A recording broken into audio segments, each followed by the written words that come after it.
ચાલો હવે આપણે નેક્સ્ટ ટોપિક જોઈએ. મુક્ત પતન પામતા પદાર્થ માટે યાંત્રિક ઉર્જાનું સંરક્ષણ. ધારો કે આકૃતિમાં દર્શાવ્યા મુજબ કોઈ પદાર્થ પૃથ્વીની સપાટીથી આપણે કેપિટલ H ઊંચાઈએ રાખેલો છે, બરોબર? તો તેનો પ્રારંભિક વેગ શું હશે? 0. હવે તેને આપણે મુક્ત પતન કરાવીએ, બરોબર? તો અહીંયા આકૃતિની અંદર આપણે દર્શાવ્યું છે કે જ્યારે તે પદાર્થ પૃથ્વીની સપાટીથી સ્મોલ h ઊંચાઈએ હોય ત્યારે ધારો કે તેનો વેગ vh છે, અને જ્યારે સપાટી પર પડે છે ત્યારે તેનો વેગ vf એટલે કે તે અંતિમ વેગ છે. હવે કેપિટલ H ઊંચાઈએ, બરોબર, તેની યાંત્રિક ઉર્જા ધારો કે EH છે, સ્મોલ h ઊંચાઈએ E સ્મોલ h છે, અને જમીન પર જ્યારે પડે છે ત્યારે તેની ઊંચાઈ 0 થઈ જાય તે વખતે તેની યાંત્રિક ઉર્જા E0 છે, બરોબર? હવે યાંત્રિક ઉર્જા જે છે, યાંત્રિક ઉર્જા એટલે સ્થિતિ ઉર્જા વત્તા ગતિ ઉર્જા.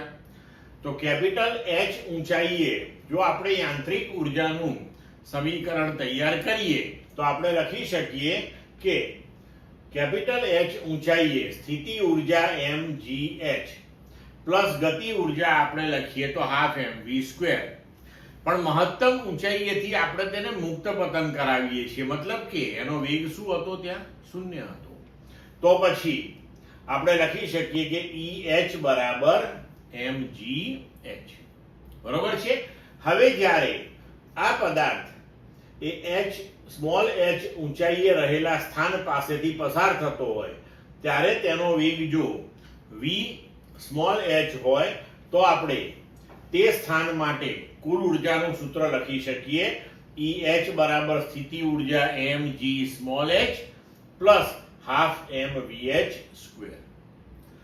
હવે જ્યારે એ પદાર્થ સપાટી પર પડે ત્યારે તેની કુલ ઉર્જા આપણે E0 લઈએ તો આપણે લખી શકીએ કે તેની કુલ ઉર્જા E0 બરાબર હાફ mvf², કારણ કે h તો 0 થઈ ગયું એટલે સ્થિતિ ઉર્જા એની 0 થઈ ગઈ. જ્યાં vf જે છે એ તેનો પૃથ્વીની સપાટી પર પડે ત્યારનો અંતિમ વેગ છે. ક્લિયર?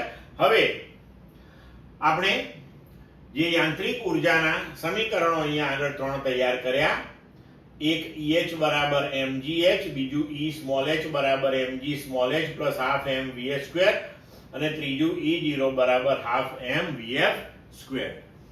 આ સમીકરણોનો ઉપયોગ કરીને આપણે કોઈ પણ મધ્યમાન સ્થાને જ્યારે તે મહત્તમ ઊંચાઈએથી સપાટી પર પડતો હોય ત્યારે કોઈ પણ સ્મોલ h ઊંચાઈએ તેનો વેગ કેટલો હશે, તેમજ તે જમીન પર જ્યારે પડે ત્યારે તેનો વેગ કેટલો હશે એ આપણે અહીંયા આગળ શોધી શકીએ. હવે આપણે આગળ ચર્ચા કરીએ કે યાંત્રિક ઉર્જાનું હંમેશા સંરક્ષણ થાય છે.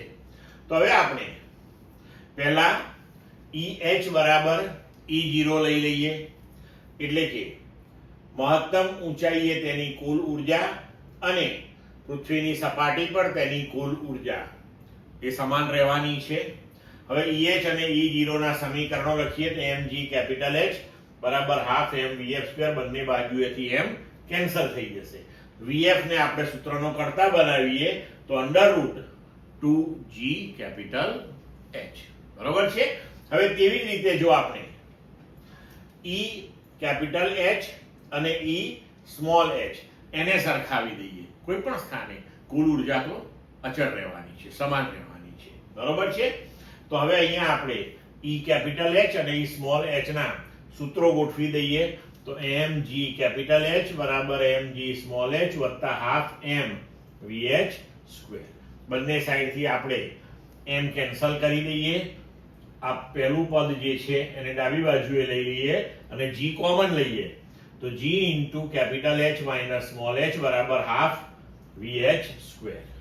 તો હવે અહીં આપણે લખી શકીએ કે vh બરાબર √2g h માઇનસ h, બરોબર છે? તો અહીંયા આપણે જોઈ શકીએ છીએ કે h ઊંચાઈએ જ્યારે તેને મુક્ત પતન કરાવીએ ત્યારે તેની કુલ ઉર્જા એ સ્થિતિ ઉર્જાના સ્વરૂપમાં હોય છે. ત્યારે માત્ર તેની પાસે સ્થિતિ ઉર્જા હોય છે. હવે એ જેમ જેમ નીચે પડતો જાય છે ત્યારે તેની સ્થિતિ ઉર્જાનો અમુક ભાગ એ ગતિ ઉર્જામાં રૂપાંતરિત થતો જાય છે અને જેમ જેમ નીચે જતો જાય તેમ તેમ સ્થિતિ ઉર્જા ઘટતી જાય અને ગતિ ઉર્જા વધતી જાય. જ્યારે તે પૃથ્વીની સપાટી પર પડે છે ત્યારે સ્થિતિ ઉર્જા શૂન્ય થઈ જાય છે અને તેનું સંપૂર્ણપણે ગતિ ઉર્જામાં રૂપાંતરણ થાય છે. બરોબર છે. આ યાંત્રિક ઉર્જાનું સંરક્ષણ દર્શાવે છે કે યાંત્રિક ઉર્જા, કુલ યાંત્રિક ઉર્જા અચળ રહે છે. સ્થિતિ ઉર્જાનું ગતિ ઉર્જામાં અને ગતિ ઉર્જાનું સ્થિતિ ઉર્જામાં રૂપાંતરણ થતું હોય છે, પણ બંનેનો સરવાળો અચળ રહેતો હોય છે. ક્લિયર મિત્રો?